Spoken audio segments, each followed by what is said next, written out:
وخت رسول کریم صلی الله علیه وسلم و مسجد نبوي ته رالی. د اسلام په ابتدا کې به زنانې راکلې و مسجد ته. په مسجد کې بیل منځونه کول لکه نارینه چې و مسجد ته راځي، زنانې به هم دا رقم و مسجد ته راتللې. د رسول کریم صلی الله علیه وسلم په مسجد کې، په مسجد نبوي کې یوه رسۍ راځړېږي. رسول کریم صلی الله علیه وسلم چې کله و مسجد ته داخل سو، نو رسول کریم صلی الله علیه وسلم دغه رسۍ ولیدله چې یوه رسۍ راځړېږي. د دوو تنبو په مابینځ کې یوه رسۍ راځړېږي.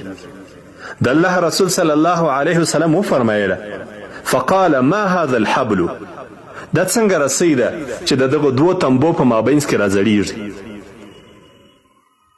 صحابه کرامو جواب ورکي هذا حبل لزینب، دا خو د ام المؤمنین سیدتنا زینب رضی الله عنها مبارکی رسۍ ده چې دې زړولې ده.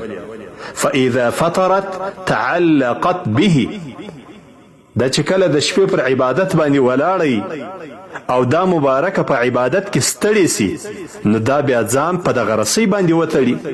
ولاړی عبادت کوي، د ستړیا په وخت کې، د ډېرې ستړیا یا د خوب په وخت کې بیا ځان په دغه رسۍ پورې وتړي چې د الله عبادت ښه وکړي او خوب ځینې ولاړ سي او هغه د بدن سستوالی هغه یې ختم سي. د الله نبي صلی الله علیه وسلم څه ورته وایي؟ فقال النبي صلی الله علیه وسلم حلوه، خلاصه کړئ دغه رسۍ. ليصلي احدكم نشاطه فاذا فتر فليرقد.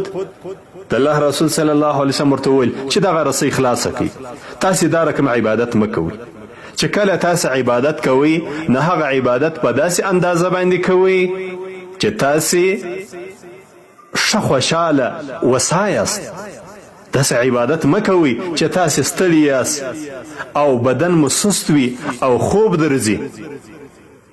ځکه د الله رسول صلی الله علیه وسلم ورته وایي فاذا فتر فليرقد، چې کله و تاسې ته په چاته ستړیا محسوسه سوله، ستړی سو او یا خوب ورلی، بیا دې بیده سي، بیا دې پرېوځي.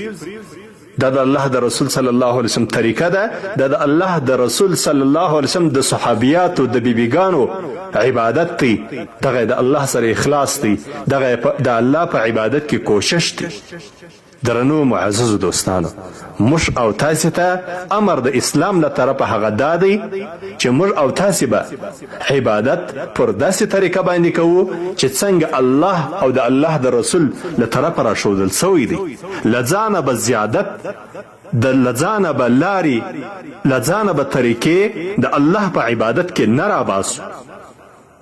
زموږ او ستاسې په دین کې، د اسلام په مقدس دین کې موږ او تاسې ته دا امر نه دی چې موږ به په یو غار باندې ننوځو شپه او ورځ د عبادت کوو، بلکې موږ به د لمانځه په وخت کې فرض لمونځ ادا کوو، د نفلو په وخت کې به نفل کوو، د کاروبار په وخت کې به کاروبار کوو، د تعلیم او د تعلم په وخت کې به بیا سبقان وایو یا به بل ته سبقان وایو.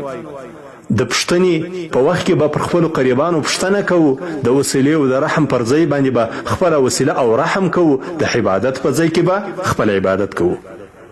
په بل حدیث شریف کې راځي د ام المؤمنین عائشه صدیقه رضی الله عنها أن رسول الله صلى الله عليه وسلم قال إذا نعس أحدكم وهو يصلي فليرقد حتى يذهب عنه النوم، چې کله تاسې کې څوک عبادت کوي او په دغه وخت کې بدن سره سست سو، خوب ورته رالی، پرېږدي، دغه سړی دې کښېني، پرېږدي. فإن أحدكم إذا صلى وهو ناعس لا يدري لعله يذهب يستغفر فيسب نفسه. د الله رسول صلی الله علیه وسلم ورته وایي چې کله تاسې ته د عبادت په وخت کې ستړیا محسوسه سي او خوب درسي، نو تاسې بیا کښېنئ، پرېوځئ، ځکه داسې نه چې تاسې له خوبه یاست، تاسې به د الله څخه بخښه غواړئ، خو لیکن په دغه حالت کې به مو ځان ته شرا کړي. د دغه دعا پر ځای باندې چې یا الله ومې بخښې، دا به در څخه وویل سي چې یا الله مې بخښې. د دغه دعا پر ځای باندې چې الله رحم را باندې وکړي دا توري به در څخه وویل سي چې الله رحم مه را باندې کوي. نو ځکه د الله رسول صلی الله علیه وسلم فرمایي چې کله تاسو ته خوب درلی ستاسې په بدن کې سستیا پیدا سوه نو تاسې پرېوځئ تاسې کښېنئ چې کله خوب د څخه ولاړئ بیا راولاړ سوه عبادت ته. د حدیث شریف روایت بخاري او مسلم دواړو کړی دی.